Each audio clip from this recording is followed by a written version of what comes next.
Welcome to the Redeeming Productivity Show. This is the show that helps Christians get more done and get it done like Christians. And I'm your host, Reagan Rose. Well, this week we're going to be talking about the topic of self-care. Yay! Well, we're actually going to be asking the question, should Christians practice self-care? I actually sent out a poll on my Instagram this week, and I asked that very question. Should Christians practice self-care? And it was pretty well split.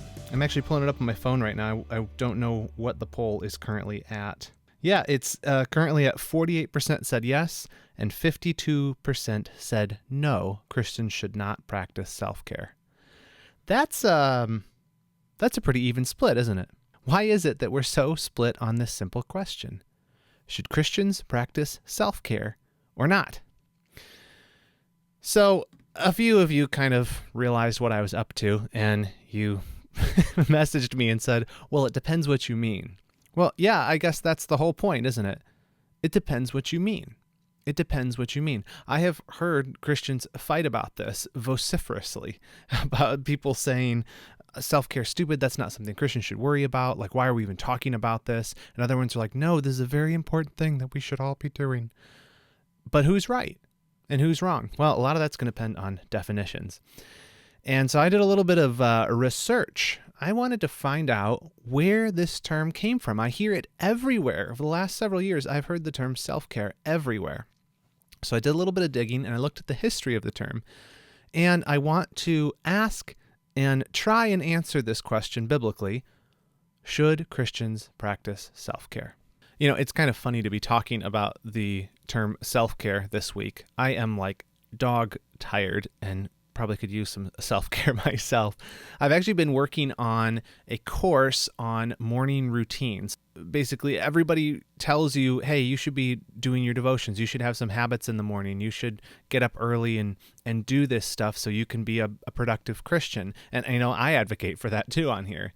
And I realized from talking to people that a lot of us, no one has actually sat us down and walked us through, how do you pray consistently every morning? How do you make sure you do devotions every single day? How do you stay consistent with even like exercise or other things like that? And I realized that things that were sort of intuitive because people had shown them to me over the years are things that a lot of people don't really know how to do. And so I decided what I would do is make a course that was insanely and absurdly, perhaps, practical. And so I've been working on this course for a long time, writing it, and I just finished shooting it this week, and I've edited most of it now, and I'm very, very tired. And it really is, I suppose, no coincidence that we're talking about self-care here, because I am in need of some rest. So if a course like that sounds interesting to you, I will keep you posted. Just keep listening to the podcast. Or if you definitely don't want to miss an update when it comes out, you should sign up for my newsletter. In fact, you should sign up for my newsletter anyway, because I pack that sucker just full of awesome productivity stuff every single week. Insights from the Bible on personal productivity, links I found around the web that I think will be helpful to you if you're a Christian who's trying to be more productive with their life, and lots of good stuff like that. I'm trying my hardest to make that the best newsletter you read every single week. That's my goal with it. If you want that, go ahead and sign up at newsletter.redeemingproductivity.com. And you'll get one of those every Thursday. And I also will send you a free morning routine planning guide, which will be a nice little appetite whetter for the course when it comes out. All right, so check that out, newsletter.redeemingproductivity.com. But let's get back to this topic at hand. Let's talk about self-care. So when people say self-care, I have seen people use it in a range of ways. I've seen people refer to self-care from anything from, making sure you get enough sleep to advocating for drunkenness and illicit drug use. I think we could say that's a fairly wide spectrum of definitions of what self-care means. And I think you could understand from that, therefore, why Christians might be wary of this term and might say, I don't think that Christians should practice self-care, if by self-care you mean drugs and prostitutes. So you get it. But that got me thinking about it. okay, a lot of arguments are fought over definitions. So where did this term come from? How come at least I haven't heard about it until the last few years? So I did some digging. Where did the term self-care originate from? Well, actually, it's been around for a long time. In the medical world, it's been used to refer to patients being recommended to, do physical exercise, eat well, basically take care of themselves instead of, just seeking the intervention of a medical professional. So, like a doctor would say, make sure you're eating right, make sure you're getting enough exercise so, your heart gets healthier. Practice self-care. So that's been used in the medical world for a long time. It's also been popular since at least the 70s in kind of the wellness, holistic, alternative medicine worlds, where they would talk about, again, it was more about self-care meant taking personal responsibility for your health, apart from or beforehand to seeking like allopathic interventions from traditional medicine, right? So the idea that you're responsible for your health, you should take care of yourself. I mean, those don't sound like bad things, right? Both those sounds like good things. I don't think that any of us would be upset about that. Like we'd say, no, a Christian should never take care of their health and they should never eat right and they should only go to the doctor if they need something and only once they have diabetes. Like, I don't think anyone's saying that. If you are, okay, weirdo. But I think it's the psychological side of it, which has become more popular in recent years. So a lot of times when people refer to self-care in modern times, I think, at least what I'm hearing, is they're really talking about mental health self-care. So dealing with your own stuff. And by the way, I guess I should say this here if it's not apparent. Like, why are we talking about this in terms of productivity? Well, burnout is huge, especially among people who are concerned with productivity, who are like, we trying to push ourselves to do more, accomplish more. The threat of burnout looms ever large. And so I think I've come across this term a lot because it comes up in a lot of the personal productivity, personal development literature that I read from like a secular perspective. So that's why I think it's important for us to understand this, because if you're someone who is driven, you're ambitious, you're trying to really do the most you can for the glory of God with this life, which is great, you could find yourself pushing up against your limits and perhaps wondering, well, what do I do? Maybe the self-care stuff is how I should take a break and recover from that. So that's why we're talking about it. But typically you'll hear it talked about in a psychological sense. And in fact, this one has a longer history than recent years as well. The phrase self-care has been used for a long time within high-risk, high-emotion professions like an EMT or trauma counselors or social workers. Like, the idea is that there's these people that, because of the nature of their job, they bear a tremendous amount of emotional weight from helping other people. And so because of that, people wanted to make sure that they were adequately caring for their own emotional and mental well-being so that they didn't, burn out. And that makes a lot of sense, right? Like if you've ever counseled people, I know a lot of listeners to this are pastors, like you have felt that, the emotional weight of carrying someone else's baggage that can get to you. And so of course you need to make sure you're dealing with that.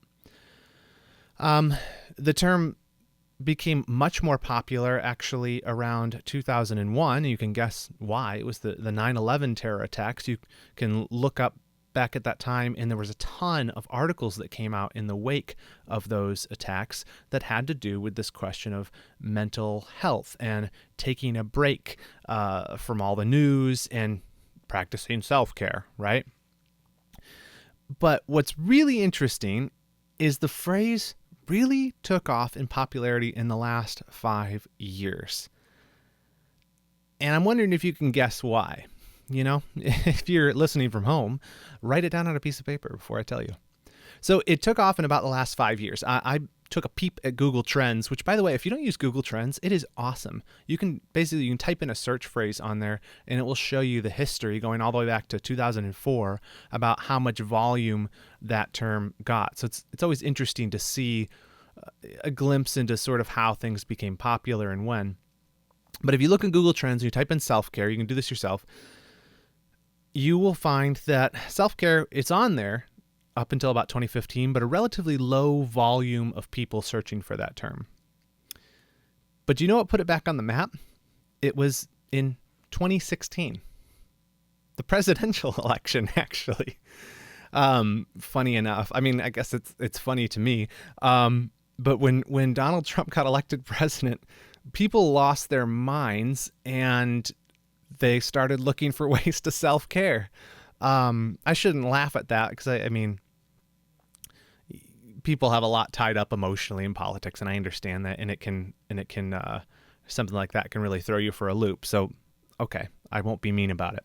But one article noted this: in 2016, self-care officially crossed over into the mainstream. It was the new chicken soup for the progressive soul. The week after the election, Americans Googled the term almost twice as often as they ever had in years past. So the popularity of the term self-care went up in about 2016. So if you're thinking, I didn't hear about any of this until very recently, well, that was kind of what set the trend rolling. And what really solidified it, actually, was a music album. A rapper named Mac Miller released an album called Swimming in 2018, and he had a song on there titled Self-Care. And if you look on Google Trends, you'll see this huge spike in 2018. That was the release of Mac Miller's album. And so now this term has been, for better or for ill, the term self-care is cemented into our collective brains. So what do we do with it? What should Christians think about it? I mean, on the one hand, look, the idea that you should take time out for your own health, like mental, otherwise, like that you should take care of your body, that you should make sure that you're not getting so overwhelmed with stuff that you have a meltdown and burn out. Like, that doesn't sound like a bad concept, right? Like, who's going to get upset about that? I'm certainly not. I think that makes a lot of sense. Personally, I find the term self-care offensive. I mean, just off-putting is maybe a better word. It just sounds gross and like self-indulgent. And I think maybe that's why it's so polarizing among Christians. So let's talk about that. Why is this little two-word phrase so polarizing among Christians? Why is it that I do this Instagram survey and it comes down to almost 50-50 of people saying, no, Christians shouldn't do that, or yes, they definitely should? How can it be so different? Well, again, I mean, it comes down to defining terms. And I think that in pop culture, probably the reigning definition of self-care is something more like self-indulgence. I think that that's probably fair to say. When you hear people in pop culture refer to self-care, a lot of times, sometimes they're doing it tongue-in-cheek, but they're talking about, like, I need to go home and practice some self-care with a pint of Ben & Jerry's and a fifth of vodka. Yeah, I don't know. Like you hear stuff like that. People are talking about, like, drinking as self-care or drugs or a whole bunch of, like, terrible stuff. So, like, yeah, again, like, that is not something Christians should practice, I don't think. So to answer the question, should Christians practice self-care? Well, it depends what you mean. If by self-care you mean avoiding responsibility, sinful self-indulgence, illicit activities, or just even like making excuses to hide from things that are hard in life, no, Christians should not practice that type of self-care. To put it simply, if by self-care you mean sin, then no, you shouldn't practice self-care. It's really that simple. But what's funny is that might sound obvious, but I have heard some Christians even advocate that type of self-care, not the drugs and things like that, but a sort of self-centered, selfish, self-indulgent self-care. I said self a bunch of times there. And here's how they'll try to justify it. And tell me if you've heard this before. They'll say, Jesus told us that, the second greatest command was to love our neighbor as ourselves. But how can you love your neighbor if you don't love yourself? If you're watching on YouTube, I'm making a little heart with my fingers. Or if you're listening to the podcast, YouTube people saw it. Is it a good looking heart? Oh, no, not at all. I'm not good at that stuff. But they'll tell you need to love yourself so you can love other people. Okay, fair enough. Except for this little thing, you have no problem loving yourself. The world will tell you do. They'll tell you, hey, the reason you can't forgive is because you can't forgive yourself. Or the reason you can't love other people is because you haven't first tried to love yourself. Cancel, undo. No way. I don't believe it. I don't believe that. I do not believe that we have an issue loving ourselves. And you say, Reagan, what about the person who is depressed or even practicing self-harm or suicidal or things like that? Like, look, I'm not trying to dispel that, or I'm not trying to say that those things aren't serious and aren't awful, but I don't think that the problem, even at those extremities, is a problem of a lack of self-love. In many ways, it's too much self-love. I think, suicide is one of the ultimate acts of narcissism that exists. It is putting yourself above everybody else, putting your own desire to eliminate discomfort over all the damage that you're going to do to other people in your life. It's a horrible, selfish thing to do. And I just I think the biblical evidence is replete that we don't have a problem with a lack of self-love. We have too much self-love. That's our problem. We care too much about ourselves. And getting outside of ourselves and putting our attention on other people is very often, the solution to a lot of our woes. Is we're too busy navel gazing when there is work to be done, and it's not until you put your hand to the plow that you find joy and excitement again. I didn't mean to get super deep onto those subjects. We're not talking about that, but I have a strong conviction on those matters. And I have a strong conviction that man is depraved. We don't have a self-love problem in the sense that we don't love ourselves enough. It's quite the opposite. We love ourselves too much, and that is where most of our problems arise from. But on the other hand, we do need balance in our lives. And I think that the people who voted on the little Instagram poll and you said, hey, I don't think Christians should practice self-care, I would just caution you with saying, just make sure that whatever your definition of it is, make sure that you're not saying that Christians don't require rest. And I don't think you are. You're better than that, whoever you are. These modern times we live in are insanely stressful. And I know, like, this isn't World War II and like people have gone through crazier things, but just consider the multitude of micro assaults on our attention every day. From all the negative stuff that's in the news, all the social media stuff that's pinging you, all of the just stress from work, especially now a lot of people working from home and like you're never really actually done working because someone can always email you or call you. Like, modern life is stressful. And we have to admit that if we're to try and live in this world. Those two events I mentioned earlier that kind of really started to bring self-care into the mainstream, what were they? 9/11 and the 2016 election. Both of those, the things people were struggling with in those times was a multitude of news and, to them, bad news. I mean, for 9/11, bad news for everybody. For the election of like Donald Trump, like, some people felt really upset about that and needed self-care. But notice that a lot of it was tied to they were being bombarded by bad news and a million other minor stressors, and it just stacked up. I don't think we were designed to have so many varying inputs vying for our attention all the time. I don't think that our minds were meant to bear such a cognitive overload, especially when so many of those inputs are negative and, ads saying, basically every ad that's on the internet that comes across your computer is telling you that you're missing something in life. Like, imagine that. Think about that. Every time you turn on the news, they tell you that everybody's dying, you're going to die next. Every time you see an ad on your computer, it's saying, hey, your life would be a little bit better if you just bought our product. And every time you flip on social media, it's telling you, hey, everyone else, their life is wonderful and your life is nothing by comparison. Like, Of course you're going to be stressed out. Of course you're going to feel the desire to unplug. And so if by self-care, if you want to use that term, you're going to make me throw up. But if by self-care what you mean is we need to have some balance in our lives, we need to know when to unplug, we need to know how to set boundaries with work. Some of you need to set boundaries with work, don't you?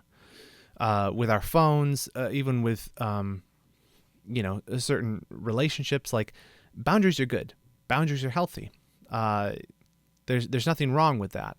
And so pulling back from some of those things can be good to avoid burning out, to avoid, self-destructing. We do need a break from the madness sometimes. But I think like my big point, if we're asking this question, okay, should Christians practice self-care? I think the main point I want to make is that self-care doesn't have to be self-indulgent. And the only type of self-care that a Christian should practice is the non-self-indulgent kind. So as much as the term grosses me out, self-care doesn't have to be hedonistic. And in fact, that's probably a better way to summarize the negative type of self-care, or how the world might define it in terms that we would say we shouldn't do that. Hedonism, right? The hedonism is the philosophy that the purpose of life is to get as much pleasure as possible, and so you need to find someone who can feed you grapes and fan you with palm leaves. Jokes. So we don't need to practice hedonistic self-care. We shouldn't. But self-care can be unplugging from the noise. If that's what you mean by it, that's good. Unplug from the noise sometimes. Turn off your phone. Get off your computer. Self-care could mean prayer. It could mean spending time with the Lord in reading His Word. It could mean getting outside, going back into nature. And of course, it can mean tending to your own physical health. Those are all good things.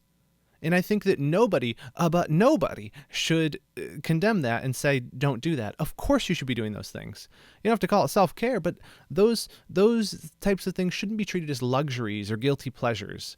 The peace that comes from walking with the Lord should just be a regular part of our lives, so we don't reach that point of burnout, so we don't feel like I'm just going to die unless I, disappear into the woods for 6 months. That's not good. We shouldn't swing so constantly between the pendulum of pedal to the metal life and absolute burnout. I think there's something wrong with us if we're doing that. And I think that probably that's part of the reason people have embraced self-care in the broader culture and even within the church. Even its hedonistic expressions, I think, are a symptom of modern life being catastrophically unbalanced for people. Many of us, I think, constantly teeter on the edge of burnout, and we can even wear it like a badge of courage. We like to see how close we can get to the cliff. How hard can I work? How many long days can I work at the office? How many sleepless nights can I have? And how tough can I be? It can even come out in church. How I want to be the guy who's known as I volunteer all the time for every single church event. And then you end up sick, dog-tired, and on the total edge of burnout. That's not healthy. And this is why I think more than ever, perhaps, a habitual, balanced life of spiritual disciplines and pulling back from some of the inputs and the attention grabbers of the world, I think more than ever that's important for us.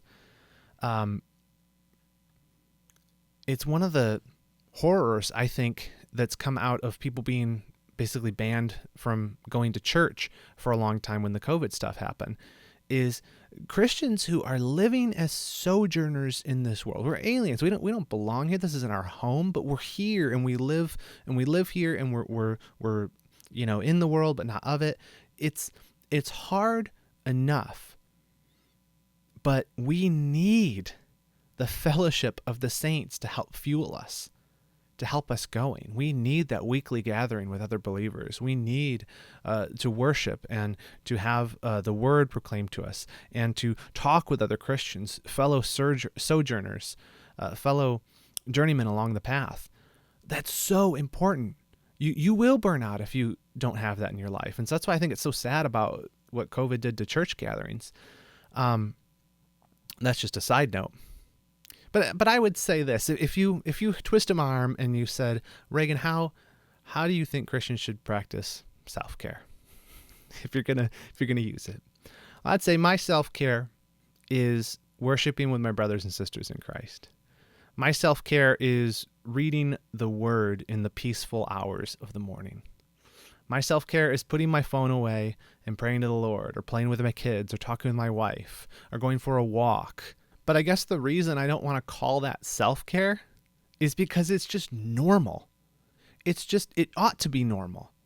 We should be people who live lives before God, in fellowship with other people, and we relegate work and whatever the internet and these modern phones are, however you categorize that, put it in its own little place in your life. Don't let it take over. Don't let it invade. Don't let your soul be constantly under attack all the time with no reprieve. Of course you're going to feel like you need a break. But if you work that into your life and build in habits that allow you to be growing spiritually, allow you times of peace where you can pull back, then you won't rush up against the brink. Then you won't constantly feel this need to kind of, I'm going to blow up if I don't disappear for a while. That's my recommendation. So even though part of me hates to call that self-care, that is the type of self-care that I think Christians should practice. Just normal disciplines, living like normal believers in the midst of this world. And then the last thing I'm going to say on this is, with all of that being said, keep all that in your mind. The last thing I'm going to say is this. Often, and perhaps surprisingly, the best self-care is really self-sacrifice. The best self-care is really self-sacrifice. I think that we definitely need to be cautious about selfishness in our self-care. If you are just constantly focused on, I just need to make sure everything's balanced, and I don't want to overcommit too much to this or that. I need to be very wary about saying yes to too many things. Like, you do know what I'm saying? Like, there's an attitude, like, of course you should say no to things. I've talked about that on this podcast before too. You shouldn't be overcommitted, but you can do the opposite thing, especially people who teeter on the edge of burnout. Sometimes they go the opposite direction, and then they just say no to everything. I've been through seasons like this where I'm just like, no, I don't care what you're asking me to do. Take the garbage out? No. Brush your teeth? No. Like, you get so overwhelmed that you're like, I don't want to make another commitment ever again, because last time I became overcommitted and it nearly destroyed my life. So you have to be careful about selfishness in taking care of yourself. You have to be careful about that. And that's a heart thing. It's not even really about balance of how many of this you do and how much of this you do. It's about a heart thing. Where is your heart at? And this is where I think self-sacrifice and really service to others is one of the best forms of self-care that we often overlook. God has indeed called us to love our neighbor, and often that sort of love does require sacrifice. And there is a wisdom to knowing when you're stretched beyond a healthy point and you need to pull back a little bit.